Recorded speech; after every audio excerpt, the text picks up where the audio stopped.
First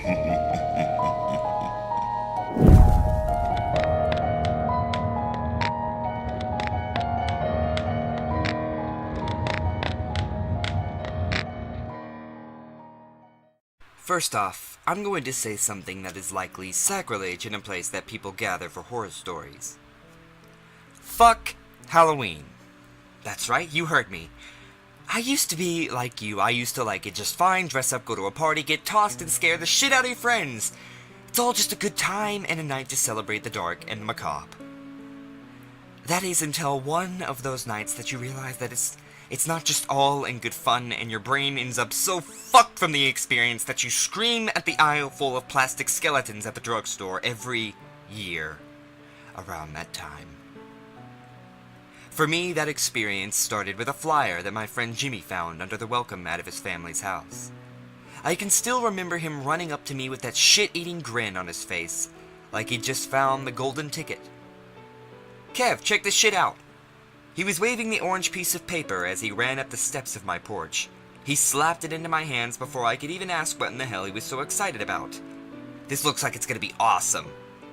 I looked at the orange papered flyer and immediately eye-rolled. I was a cynical kid. I had lost my father to suicide at a young age, and it left me bitter before my time. I scanned the words on the flyer, already hoping that I could convince Jimmy that this was a stupid idea.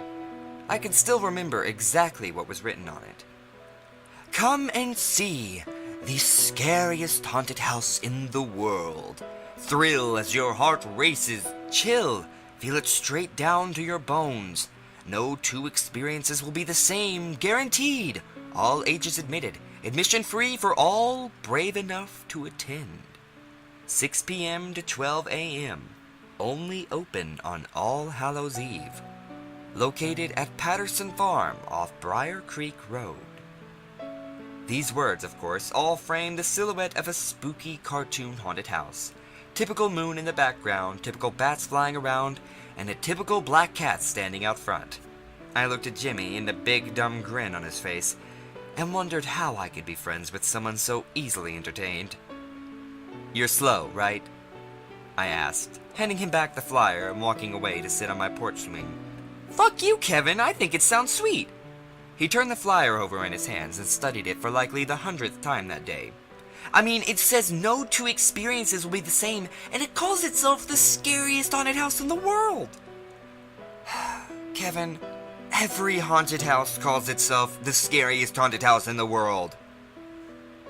"Numbnuts." I put my feet up on the porch railing and leaned back, still surprised that I could be friends with someone so dumb. It's a marketing thing. It's all bullshit. I mean, honestly, do you really think an all-ages admitted spook house in the middle of farm country is going to knock your socks off? You never know. It says no two experiences will be the same. Maybe they tailor it to who's walking through. The excitement in his voice was wavering as he attempted to battle against my cynicism. "Give me a break," I scoffed. "It's free to boot. It's probably going to be a bunch of cheap plastic props some farmer dug out of his garage, and a Sounds of the Spooky mixtape. Alyssa already said she's going to go." Finally, Jimmy had said something that piqued my interest. He'd pulled the trump card of Alyssa. She'd started out at our high school a few months earlier, and was easily one of the best-looking girls that I'd ever seen. Jimmy and she actually became somewhat friendly after he helped her get caught up in English Lit. He never made any kind of move on her because he knew very well that I was crushing hard for her. I sat up with a stone face and looked him dead in the eyes. "Really?" "Her brother's having a party at 9, but she said we should head up super early, beat the crowd, then go to the party." Jimmy held the paper next to his face and smiled. "Let's have some fun. What do you say, you dick?" Of course, my dumbass said yes, or I wouldn't be here telling you this story now. Alyssa had borrowed her parents' car, and we rode up to Briar Creek Road. We made the turn onto the property of Patterson Farm about 6:15.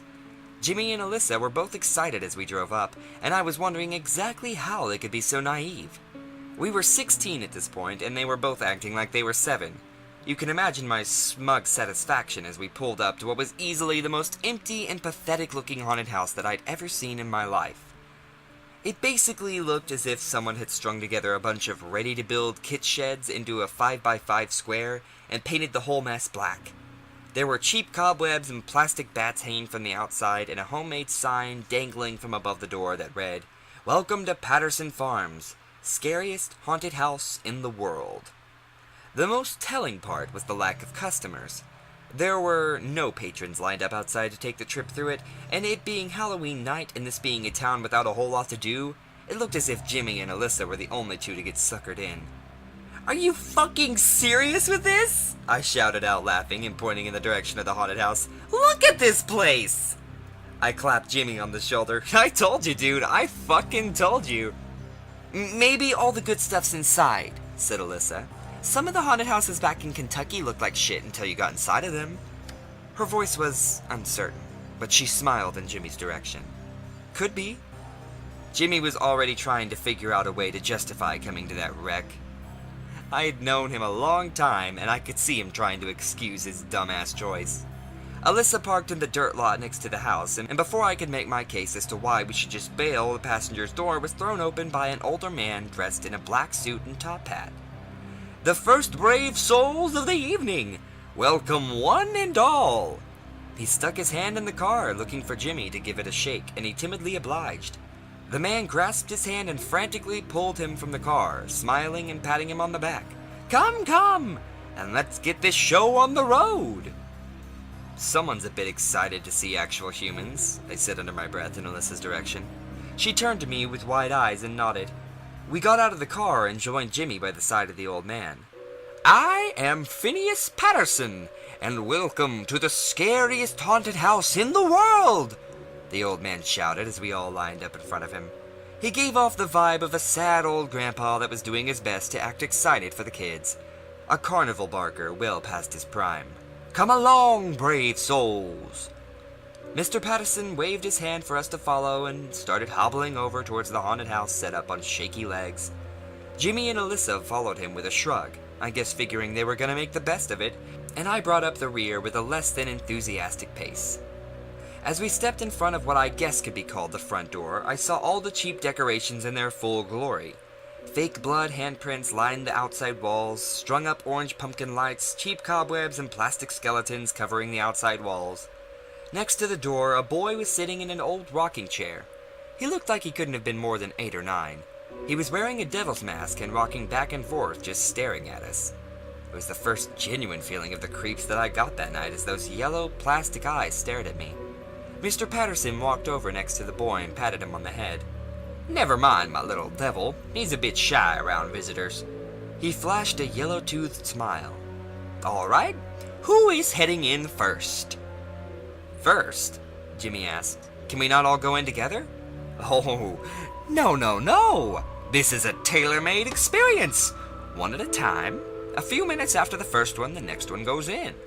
It's much scarier alone. Trust me." Again, that yellow, toothy smile. This time it made me raise an eyebrow. The old man's acting had taken on a much more sinister tone. I had to give him credit. He was putting his all into it. "I'll go." Alyssa stepped forward. I would have expected Jimmy to volunteer first, but his eyes were locked with the kid with the devil mask. He didn't even realize a question had been asked till Alyssa answered it. "Ladies first! I love it!"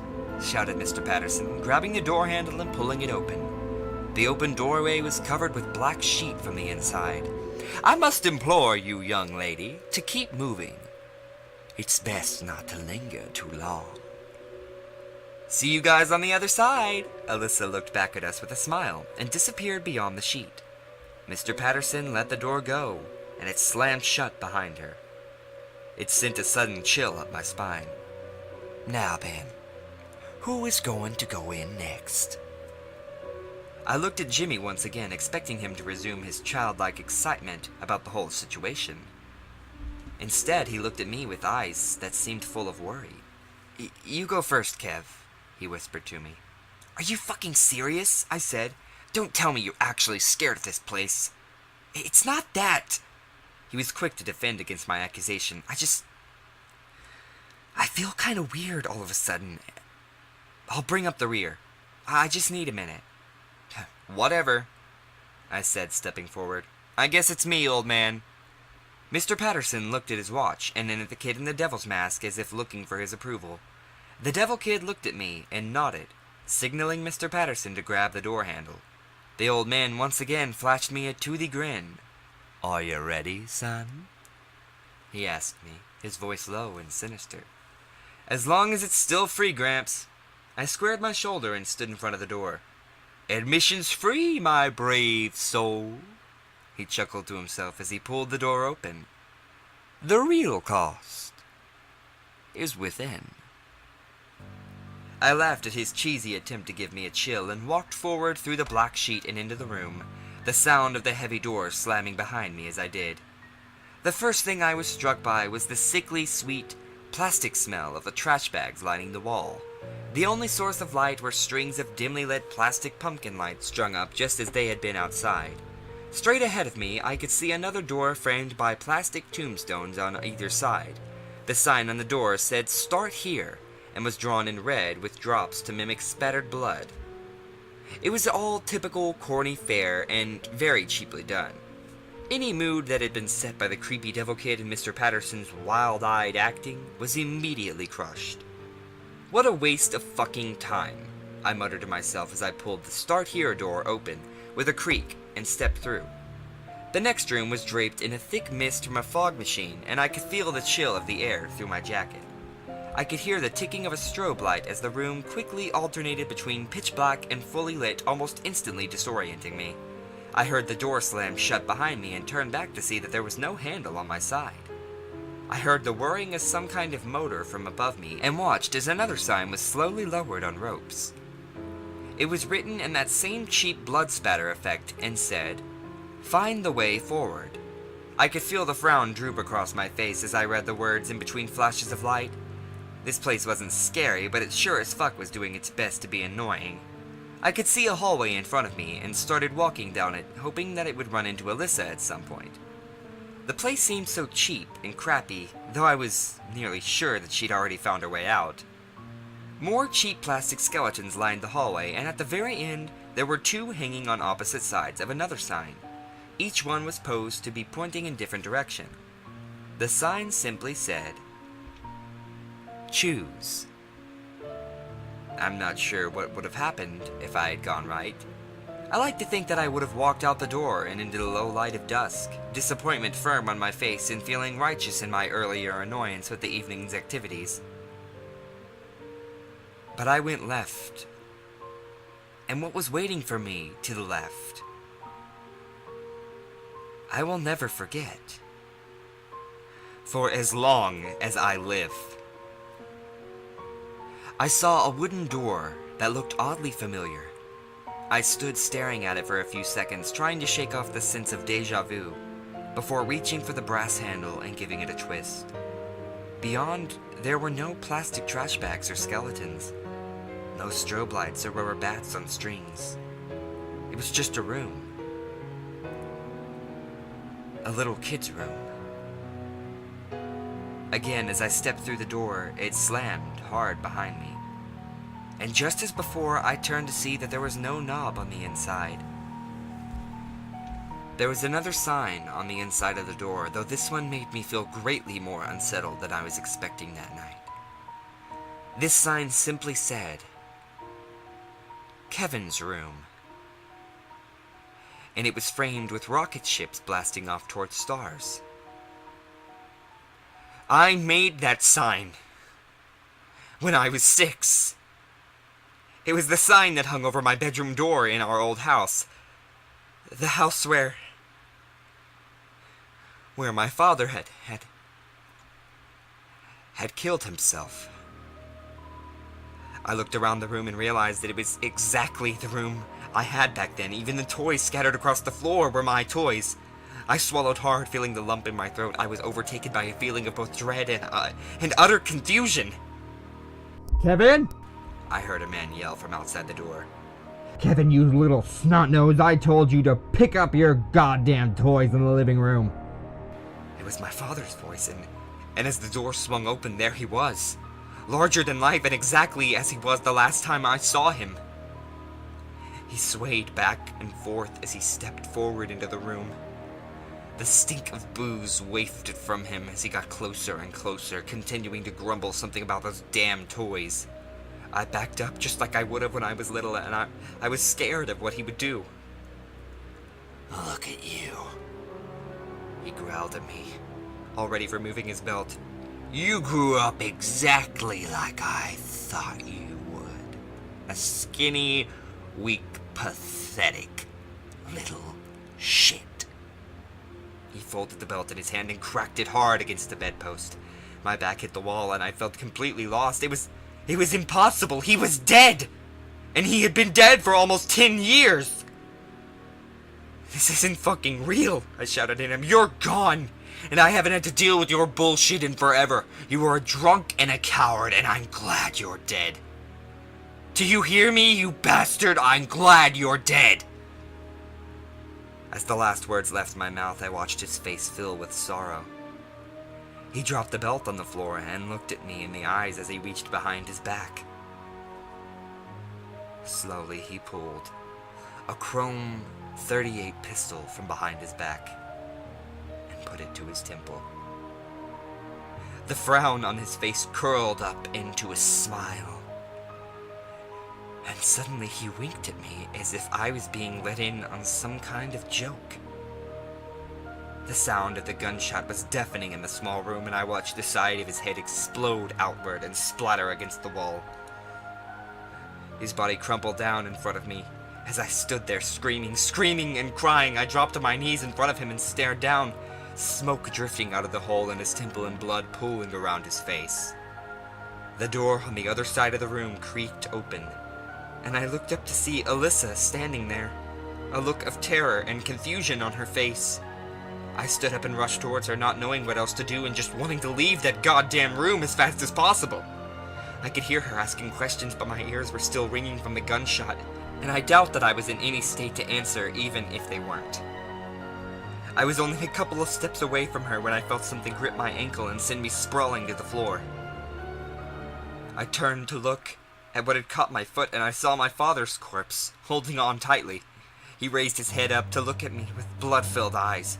The flesh was starting to peel away off his face, and he opened his mouth to expose a mass of maggots that had begun feeding on his tongue. I could hear Alyssa screaming and felt her hands grabbing for mine, trying to pull me away from the rotting, yet now spastically lively corpse of my father. "Don't let the door close!" I screamed at her as I kicked at the rotting body that refused to let go of me. My heel caught his jaw, and it came clean off of his face, the writhing mass of maggots landing on the powder-blue carpet.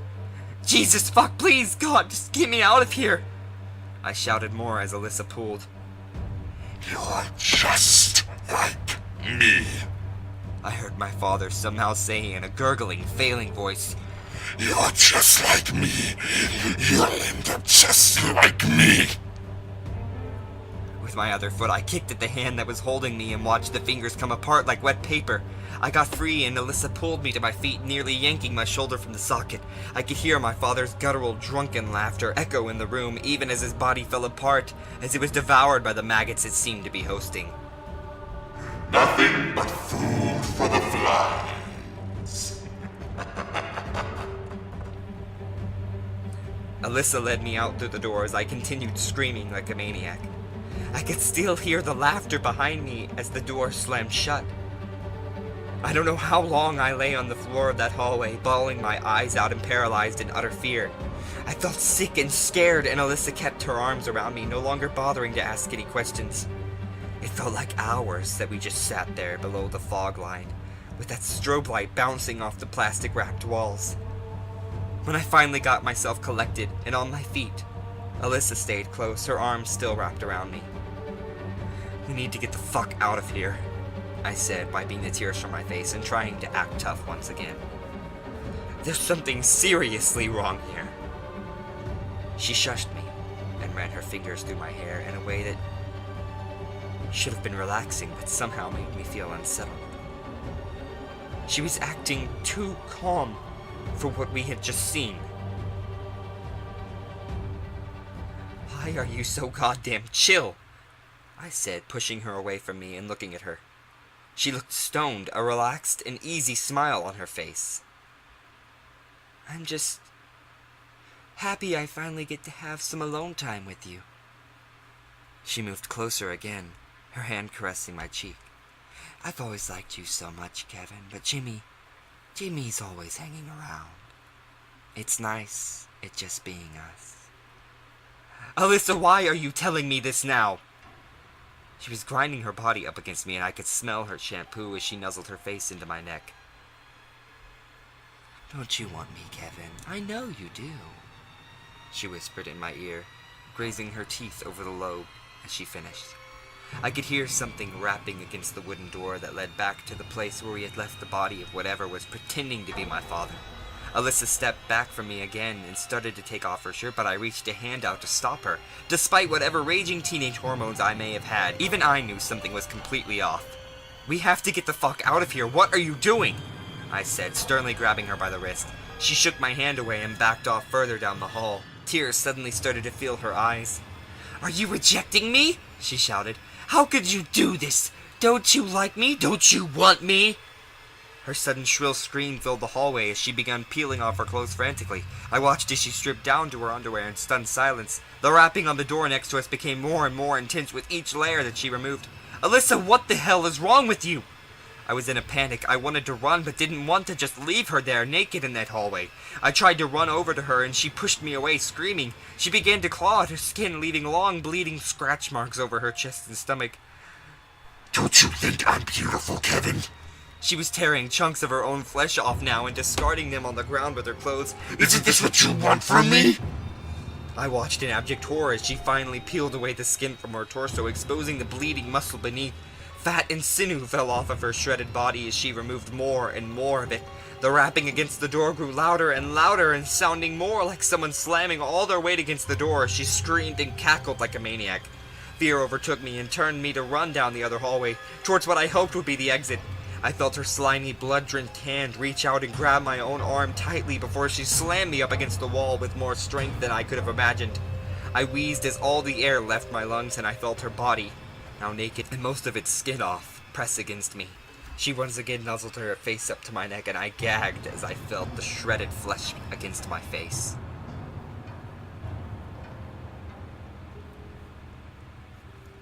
Don't you want me, Kevin? She whispered before finally leaning back far enough that I could see her face. The skin began to slough off of her face, leaving bulging eyeballs and an exposed blood-stained skull. Her lipless mouth opened and she leaned in to kiss me with a protruding tongue. I pulled all my strength and finally shoved her away from me, leaving her staggered enough that I could break into a sprint.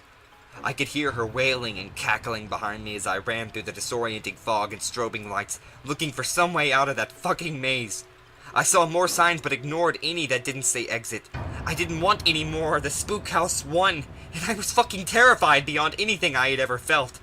It seemed never-ending and grew more and more disturbing as I ran. The plastic skeletons hanging from the wall were now limbless corpses with dangling entrails, and the trash liners on the walls felt slick with slime and blood every time I ran into one.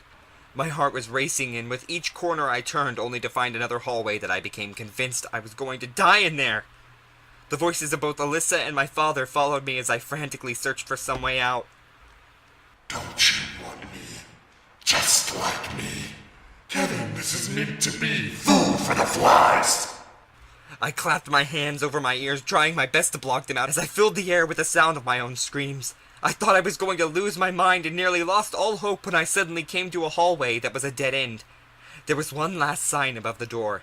It was written in that same cheesy, spooky writing. Blood drips and all, and appeared black in the strobing lights. Exit. I laughed maniacally and ran up to the door, pulling on it in the vain hopes that it would just fly open and I would be greeted by the chill air of the October evening. It didn't move, though. No matter how much I wrenched on the door handle, it wouldn't budge, and I could hear the voices getting closer behind me. You get under my skin, Kevin. You're going to rot with the maggots, son. They sounded like they were right behind me, but I couldn't bring myself to look. I just kept pulling on the door handle and screaming out for someone to save me. I could feel every nightmare I ever had breathing down my neck, laughing, screaming, and preparing itself to pull me apart, body and soul. And I heard one final voice. The voice of a young child. Turn around,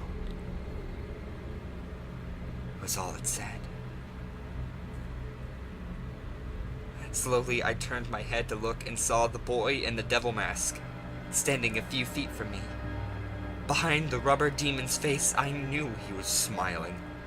"What the fuck do you want from me?" I shouted, my voice lacking any hope.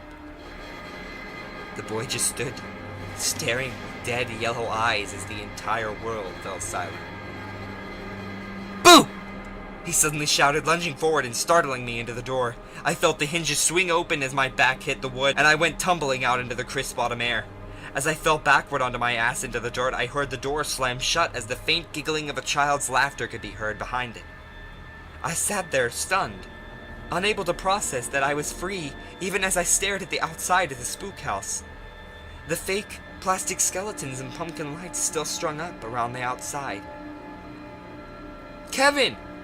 I heard Jimmy shout from what seemed like miles away. I only realized he was right next to me when he grabbed me under my shoulder to try and lift me to my feet. "Dude, are you okay?" I stared at him, with a blank expression on my face, trying to find words to explain what had just happened. Behind him I could see Alyssa, her head hanging down and her face solemn and broken, and I knew what I'd seen inside the haunted house hadn't been her at all. "We need to go." I could hear Mr. Patterson standing by the door, laughing a sly little laugh. "We need to go now!" Was it that bad? What happened in there? I was feeling sick and I never actually went in. It couldn't be that bad. Jimmy's voice was making my head hurt, and I wanted to leave. I wanted to get as far away from that place as possible. "It was bullshit," I heard Alyssa say, her eyes locking to mine as I looked up at her. "It was just a bullshit haunted house that wasted all of our time. Kevin's right. We need to go now." She started walking towards the car, and I followed, fine with not saying another thing about what I saw inside and having no desire to ask what she had seen either. Jimmy followed us. He kept asking questions, the confusion clear as day on his face, but I could do nothing but tune him out. As we got in the car and drove away, I saw Mr. Patterson standing by the door, waving us goodbye. The little boy in the devil mask standing at his side. When we got back to school, Jimmy told people that we had gone. But no one else had gotten a flyer. And no one knew that there was ever a haunted house up at the Patterson farm. People asked Alyssa and I both what had happened. But we never said a word, and when people got bored of asking, I thank God. One of the last times someone tried to ask me about it in class, I ended up shouting at them to stop asking me about Patterson Farm. A teacher overheard the exchange and asked what it was all about. I tried to tell her that it was nothing, just something that happened up at a spook house at Patterson Farm on Halloween. I can still remember the confused look on her face as she told me that there was no haunted house at Patterson Farm. In fact, she said that the place had been abandoned for over a year. Ever since Phineas Patterson died there.